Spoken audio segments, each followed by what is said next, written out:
오늘 말씀의 제목은 하나님을 사랑하는 이유.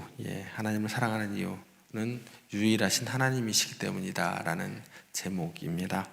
오늘 본문은 예수님께서 종교 지도자들과 치열한 변론을 벌이신 후에 일어나는 일입니다. 그래서 바리새인과 사두개인들이 와서 예수님을 시험했지만 예수님께서 그들의 질문에 명쾌하게 답하시고 그들의 생각들을 바로잡아 주시고 난 후의 일입니다.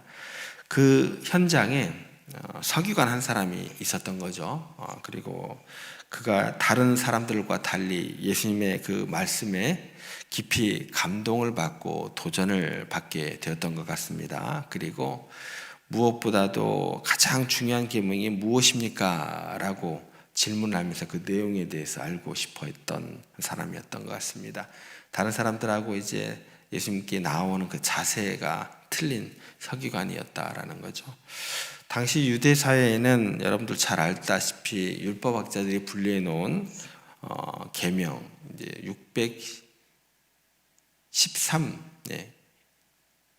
613개의 율법 조항이 있었죠.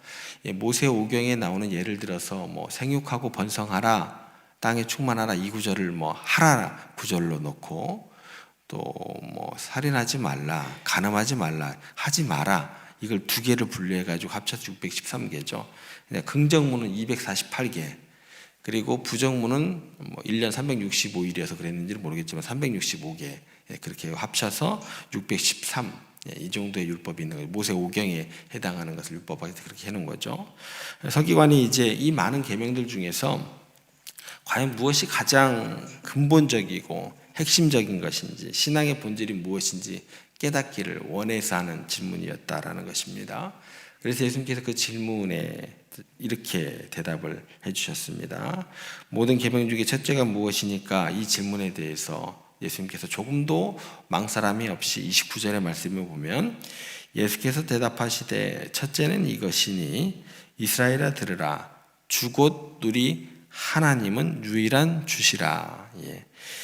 예수님께서 가장 큰 계명이 무엇이냐는 이 질문에 곧바로 이스라엘아 들으라 주 곧 우리 하나님은 유일한 주시라 라고 선언을 하시게 됩니다.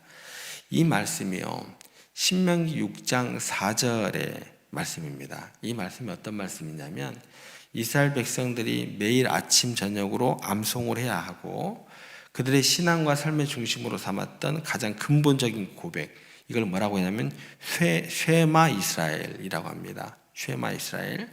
흥미롭게 예수님께서 하나님을 사랑하라 라는 직접적인 그 명령을 주시기 전에 똑같이 쉐마 선을 하셨다라는 거죠. 여기에 우리가 하나님을 사랑해야 되는 이유, 가장 근본적인 이유, 혹은 하나님의 사랑이 첫 번째 기초가 여기에 담겨 있다라는 겁니다. 이게 뭐냐면 하나님의 유일성 때문에 우리는 하나님을 사랑하게 된다라는 것입니다. 예수님의 가장 큰 계명이 무엇이냐라는 물음에 대답하시면서 우리가 사랑해야 할 대상인 하나님이 어떤 분이신지를 가장 먼저 가장 중요하게 선포하신 것입니다.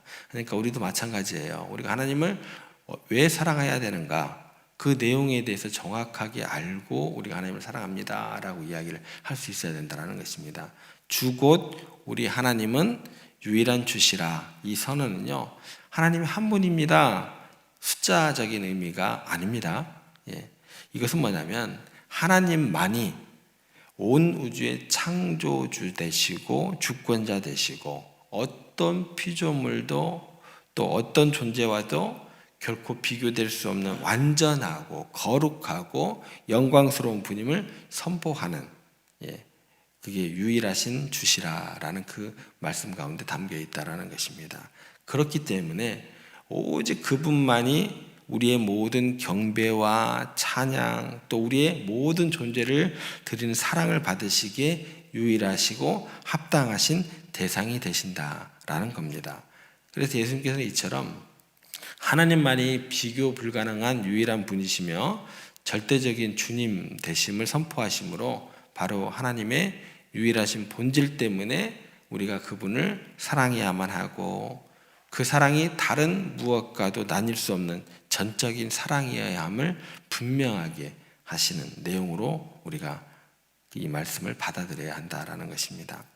이렇게 접근하시면 될 것 같아요. 여러분들이 누군가를 정말 사랑한다고 한번 생각을 한번 해보세요. 그 사랑하는 대상이 여러분에게 있어서 그 어떤 것과 비교되지 않을 때, 비교 대상이 되지 않을 때 그것이 진짜 사랑이 되는 것입니다. 세상에 아무리 훌륭하고 멋진 사람이 있어도 내게 있어서 그 사람이 단 하나뿐인 존재가 되는 것, 내게 있어서 가장 가치 있고 소중한 존재가 되는 것이죠. 다른 사람이 그 사람을 어떻게 보도 상관이 없어요. 내게 있어서 그 사람이 유일한 사람일 때 그때 비로소 진정한 사랑의 의미다라고 우리가 이해할 수 있게 되는 것입니다. 마찬가지로 우리가 하나님을 사랑한다고 말할 때 진정한 의미에서 주 곧 우리 하나님은 유일한 주시라, 이 고백이 우리 안에서 떠나면 안 돼요. 항상 살아 있어야 된다는 것입니다. 성경에 나오는 바알이나 아세라 같은 이방신들은 물론이고 그 어떤 것도 하나님과 동등한 위치에 놓으면 하나님을 사랑하는 게 아닌 게 되는 것입니다. 하나님은 이 모든 것과 비교할 수 없는 나의 사랑의 유일한 대상이 되셔야 합니다. 이 분명한 설정이 우리들 마음 가운데 자리 잡아야 합니다. 이것은 하나님이 우리의 사랑을 구걸하시기 때문이 아니라 그분만이 뭐예요? 유일하신 분이기 때문에 그래요. 전 존재와 소유를 들여 사랑하기에 합당하신 유일하신 분이기 때문에 우리 마음 가운데 이 사랑에 대한, 이 유일하신 분에 대한 분명한 설정이 우리 가운데 있어야 한다라는 것입니다. 그래서 이 지점에서 어떤 단어가 두 개가 구분이 되냐면 사랑하고요, 동정하고 다른 이유가 여기 있는 거예요. 우리 하나님께서는 동정을 구하는 게 아닙니다. 여러분들 하나님을 대하실 때 자꾸 동정의 하나님을 이렇게처럼 우리가 이야기를 해요. 여러분들 교회 와서 예배드리고 또 신앙생활하고 함께 봉사하고 하나님께서 여러분에게 동정을 구하시는 걸까요? 제가 여러분들에게 하나님 말씀을 전할 때 여러분들이 하나님 말씀을 전하고 봉사하세요, 신앙생활하세요, 이게 여러분들에게 제가 우리 하나님께서 좀 구걸을 하십니다, 이런 법은 없는 거잖아요. 우리 하나님은 사랑의 대상이시지 동정의 대상이 아닙니다. 사랑과 동정이 다른 이유가 여기 있는 거예요. 누군가 불쌍히 여겨가지고 결혼하는 것은 사랑이에요, 아니에요? 그건 아닙니다. 상대방을 너무나 존중하고 존경하고 매력을 느낄 때 비로소 사랑하는 마음이 끝까지 갈 수 있는 거예요. 여러분들 하나님 동정하면요 신앙생활 못해요. 본전 생각나실걸요? 내가 왜 이 새벽에 나왔을까? 존경의 대상이요, 또 하나님은 항상 매력적인 분이시고 그 사랑하는 마음이 있어야 그 신앙은 주님 부르시는 날까지 한결같은 마음으로 가는 거예요. 우리가 하나님을 정말 사랑하는 이유가 무엇일까요? 생각해 보세요. 그러면 저는 흔들리지 않을 수 있다, 그 길을 갈 수 있다, 누가 뭐라고 하든 그런 마음이 더 샘솟을 것 같아요. 그분은 너무나 완전하시기 때문에, 그분은 너무나 위대하시기 때문에, 비교할 수 있는 대상이 없기 때문에 우리는 그분을 사랑하지 않을 수 없습니다. 우리의 사랑은 그분의 유일하신 영광에 대한 마땅한 반응이어야 돼요. 그게 신앙생활이에요. 그렇다면 정말 여러분에게 있어서 하나님은 정말 유일한 분이십니까? 여러분의 삶의 가장 최우선순위에 두고 계십니까? 우리 삶 속에서는 하나님보다 더 중요하게 여겨지는 우리 나름대로의 수많은 경쟁의 대상들, 우상들이 많다라는 것입니다. 아브라함을 예를 들어볼게요. 아브라함이 하나님께서 내 아들, 내 사랑하는 독자 이삭을 번제로 바치라, 100세에 얻은 아들, 귀한 이삭이 기쁨이요 그의 내일 미래였습니다. 아브라함이 이삭에게 마음을 빼앗기자 이삭이 하나님보다 더 큰 자리를 차지한 우상이 될 위험에 처했을지도 모르게 되었다는 거예요. 그냥 어느 날 갑자기 와가지고 너 이삭 내놔, 이게 아니에요. 그죠? 이런 위험에 처하게 되었다라는 것입니다. 하나님께서 아브라함에게 가장 소중한 것, 그의 마음을 가장 많이 차지하고 있던 이삭을 통해서 너에게 있어서 가장 중요한 것이 나냐, 하나님이냐, 아니면 나에게서 나온 것, 이삭이냐, 이거 선택하라는 거예요. 여러분 잘 한번 생각해 보세요. 예. 내가 하나님을 더 중요하게 여기는지, 아니면 내가 신앙생활 한다고, 하나님 사랑한다고 하면서 하나님께로부터 나오는 것을 더 소중하게 여기고 있는지. 예. 그러면 분명히 그 부분에 대해서 어느 순간인가 기다리고 계시다가 이쯤이야, 한 번쯤은 다시 나에게로 마음과 생각과 뜻을 돌려야겠다, 그런 어떤 시간들이 도래할 수 있다라는 겁니다. 아브라함이 이 명령 앞에서 하나님, 제가 잠깐 실수했네요, 마음과 뜻과 정성을 다해서 하나님께 다시 제 마음을 돌리겠습니다, 뜻을 돌리겠습니다 했을까요? 그렇게 안 돼요. 엄청난 갈등과 고통을 하게 됩니다. 그리고 아브라함이 했던 게 뭐예요? 순종을 택하게 됩니다. 생명보다 귀한 이삭보다 귀한 하나님이 여전히 그의 유일한 주님이심을 삶으로 고백하게 됩니다. 그 순종의 절정에서 하나님께서는 아브라함에게 명령하신 것들을 막으시고 준비해 두신 순양을 보여주시며 여호와 이레, 여호와께서 준비하시는 은혜를 나타내시게 되었다.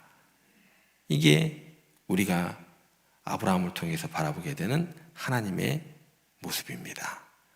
하나님은요, 이삭을 빼앗으려고 하신 게 아니에요. 하나님께서 여러분들에게 주신 것 빼앗으려고 하시는 하나님이 아니다라는 거예요. 이삭보다 하나님을 더 사랑하는 최고 우선순위의 신앙을 원하셨고, 아브라함이 그 고백을 할 때 더 큰 은혜와 복을 주셨다라는 거죠. 아브라함은 하나님의 그의 유일하신 주님이시고 이삭의 생명과 미래까지도 주관하시는 분임을 인정함으로써 참된 복의 통로가 되었습니다. 야곱도 마찬가지입니다. 야곱이 약복 강가에서 자신의 모든 재산과 가족을 먼저 보내고 홀로 남았습니다. 그가 속이고 남들에게 빼앗았고 하지 않은 것들이 뭐였어요? 재산. 그죠? 그 모든 것들이 쌓아왔던 게 그건데 그걸 먼저 보내고 홀로 남았습니다. 그리고 형 에서와의 그 대결 앞에서 자신의 모든 안전과 미래가 불확실한 상태에서 필사적으로 하나님을 붙들고 이제 씨름하게 됩니다. 아무것도 필요 없어요. 이제 하나님만 붙들고 씨름하게 돼요. 자신의 가진 모든 것, 또 자신의 생명까지도 위험에 처한 상황에서 오직 하나님만이 나의 유일한 희망이요 축복의 근원임을 고백하며 매달리기 시작합니다. 그래서 뭐라고 얘기를 하냐면, 하나님이 내게 축복하지 아니하시면 내가 살 수가 없습니다. 무슨 얘기예요? 하나님만이 내게 유일한 분이십니다. 이 씨름이에요. 이 씨름. 그때 야곱은 자신의 연약함을 깨닫고 자신의 전부를 하나님께 의지하는 이스라엘로 거듭나게 돼요. 하나님께서 다스리신다, 하나님께 겨루 이루었다. 그의 삶의 유일한 중심이 하나님이 되실 때 비로소 약속의 축복을 온전히 누리게 되었다라는 겁니다. 우리 삶도 마찬가지입니다. 하나님께서 우리에게 물으세요. 너는 무엇을 가장 사랑하느냐? 나의 가장 소중한 것, 내게 가장 편한 것, 또 가장 의지하는 대상이 하나님보다 앞서지는 않는지 우리가 씨름할 수 있어야 된다라는 겁니다. 자녀보다, 물질보다, 생명보다 하나님께서 더 유일한 분이십니까? 정말 하나님을 사랑한다고 한다면 때로는요, 세상으로부터 우리의 이름이 욕을 먹고 오해를 받을지라도 하나님 그분만이 존귀하게 여김을 받는다면 우리가 만족하고 감사할 수 있어야 된다는 것입니다. 정말 누군가를 사랑한다고 하면은요, 그 사람 대신 내가 욕먹는 게 뭐예요? 그 사람 앞에 가서 더 내 사랑을 입증할 수 있는 기회가 되고 더 자랑스러운 거죠. 그죠? 그 대신 희생할 수 있는 거예요. 예. 본전 생각나는 게 아니에요. 정말 사랑한다고 하면. 예. 하나님 사랑도 마찬가지다라는 거죠. 유일하신 하나님이 내 인생의 마지막 최고의 가치여야 합니다. 그래서 우리는 주 하나님은 유일한 주시라 선포하며 그분께 우리의 모든 것을 드리는 전인격적인 사랑을 할 수 있어야 합니다. 다른 종교들은 어떨까요? 다른 종교들은 결국 뭐를 추구하냐면 내게 중요한 것. 그죠? 신은 그저 자기 소원을 들어주기 위한 도구나 방편으로 전락해 있는 경우가 많습니다. 그래서 하나님은요, 알라딘의 요술 램프처럼 주인님 부르셨습니까? 하고 필요할 때 나타나는 돕는 분이 아니세요. 하나님은 우리가 필요할 때 찾는 분이 아니라 우리의 모든 필요를 먼저 알고 채우시는 분이세요. 나아가 그분 자체가 우리의 궁극적인 목적과 만족이 되시는 분이십니다. 그래서 우리의 전 삶이 하나님 중심으로 유일하신 하나님의 영광을 위해서 맞춰질 때, 그때 비로소 우리의 삶이 가장 복되고 하나님과의 깊은 교제 가운데 거할 수 있음을 기억하시기 바랍니다. 그래서 유일한 주로 고백하고 그분을 모든 것 위에 최우선순위로 두는 것, 이것이 하나님을 사랑해야 하는 첫 번째 이유이자 그 시작이 되는 것입니다. 예수님께서 선포하신 가장 큰 계명, 비로소 하나님을 사랑하되 그 사랑의 기초가 하나님의 유일성이라는 걸 오늘 아침에 기억했으면 좋겠습니다. 하나님만이 절대적인 주권자 되시며 그 어떤 것과도 비교할 수 없는 영광스러운 분이시기 때문에 우리가 그분을 사랑해야 합니다. 이 사랑은 우리의 삶 속에서 하나님을 다른 무엇보다도 앞선 최우선순위에 두는 것으로 나타나야 합니다. 그래서 나의 가장 소중한 이삭이나 나의 안전을 위협하는 에서 앞에서 유일하신 참 하나님을 선택할 때 우리는 참된 복과 은혜를 경험하게 될 줄 믿으시기를 바랍니다. 바라기는 저와 여러분들의 삶 속에서 하나님만이 유일한 주인 되심을 매일매일 고백하면서 삶의 모든 영역에서 그분을 처음 자리에 모시는 복된 삶이 되시기를, 그런 오늘 하루가 되시기를 주님의 이름으로 부탁드립니다.